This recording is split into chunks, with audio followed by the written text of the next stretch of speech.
বন্ধুদের মাঝে আবারও একটা নতুন রেসিপি নিয়ে হাজির হলাম। এটা হচ্ছে ফ্রাইড রাইস চিংড়ি মাছ সবজি দিয়ে। তো আমি কিভাবে রান্না করছি আপনাদের সাথে শেয়ার করব।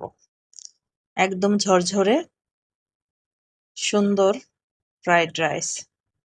চলেন যাই রান্নায়। প্রথমে আমি সবগুলো সবজি কেটে নিয়েছি। গাজর, সিম নিয়েছি, তারপরে পেঁয়াজ কলি, আলু, কাঁচামরিচ, গাজর, রসুন কুচি, পেঁয়াজ কুচি, চিংড়ি মাছ, সিমের বীজ এবং মটরশুঁটি, ৩টা ডিম। হাফ কেজির চাইতে একটু বেশি চাল নিয়েছি। তো এবার চালটা গরম পানিতে সেদ্ধ করে নেব। আমার গরম পানি আগে তুলে দিয়েছিলাম চুলার মধ্যে, একটা তেজপাতা দিয়ে দিলাম। এখন চালটা এর মধ্যে দিয়ে দিব, দিয়ে হাফ বয়েল করে নেব।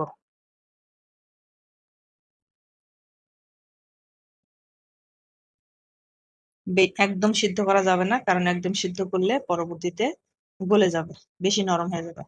আর ফ্রাইড রাইস হইতে হবে অবশ্যই ঝরঝরে। তো ৩টা ডিম আমি এখন ঝুরি ঝুরি করে নিব।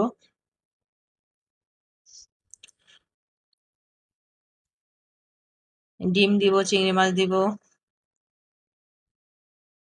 মানে আমার ছেলের, বড় ছেলের খাওয়ার মানে ও শুধু অন্যরকম খাইতে চাইবো ঘরের খাবারের চাইতে। বলে এটা বানায় দাও, ওটা বানায় দাও। তো ওর ইচ্ছাতে আজকে একটু বানাই দিই। বাচ্চাদের খুশি করতেই হয়, কিছু করার নেই। চাল হয়নি, আর একটু হবে।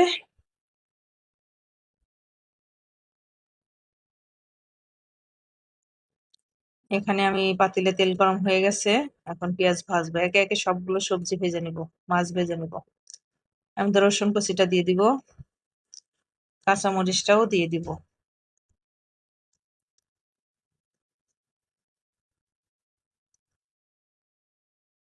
আমি ফ্রাইড রাইসের জন্য মশলা কিনে এনেছি বাইরে থেকে। ফ্রাইড রাইস মশলা, পরিমাণ মতো লবণ দিয়ে দিলাম। যেহেতু সবজি দিচ্ছি এজন্য আমার একটু লবণ দিতে হবে।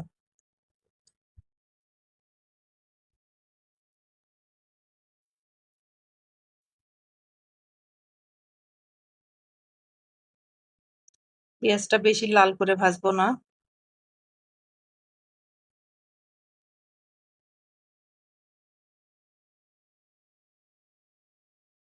এর মধ্যে এখন চিংড়ি মাছটা দিয়ে দিব।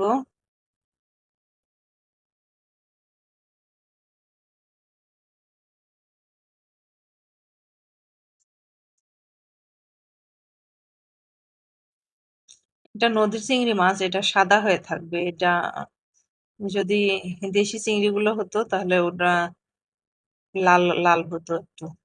তো এটা নদীর চিংড়ি, তো এটা সাদা হয়ে থাকবে।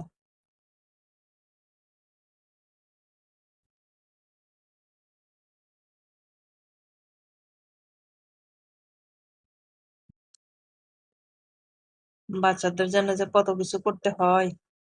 কাঁচামরিচটা তখন না দিয়ে এখন দিয়ে দিলাম। কাঁচামরিচটা আমি মানে কুচি কুচি করে কাটছি, চাক চাক করে, লম্বা করে কাটি নাই। আমার যে বরবটি মানে সিমের বীজ আর হচ্ছে মটরশুঁটিটা দিয়ে দিলাম, গাজর দিয়ে দিলাম এবং সিমটাও দিয়ে দিলাম, কারণ পরে কাঁচা থাকলে একটু গন্ধ হইতে পারে। তো এগুলো সবগুলো একটু মানে ফ্রাইড রাইস মশলা এর মধ্যে একটা দিয়ে দিব, দিয়ে আমি এগুলো একটু ভেজে নিব তেলের মধ্যে।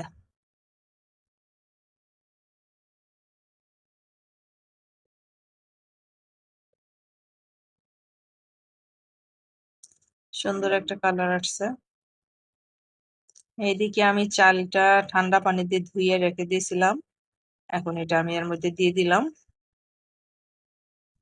আমার চালটা একটু কম সিদ্ধ হয়েছে, আর একটু হইলে মনে হয় ভালো হইতো।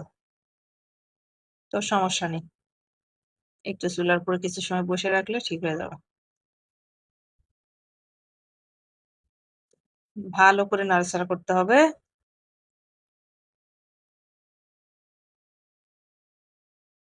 দেখতে তো একদম হোটেলের মানে ফ্রাইড রাইসের মতোই লাগতেছে।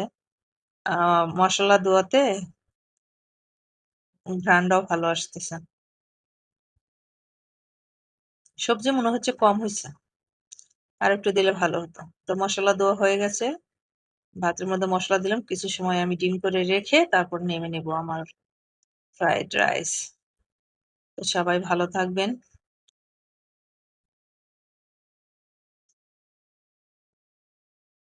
বাচ্চাদের জন্য আমি মানে অসুস্থতার কারণে আমি তেমন কিছু বেশি ঝামেলা যাইতে চাই না, কিন্তু অনেক সময় ছেলেমেয়েদের ইচ্ছার কাছে হার মানতেই হয়।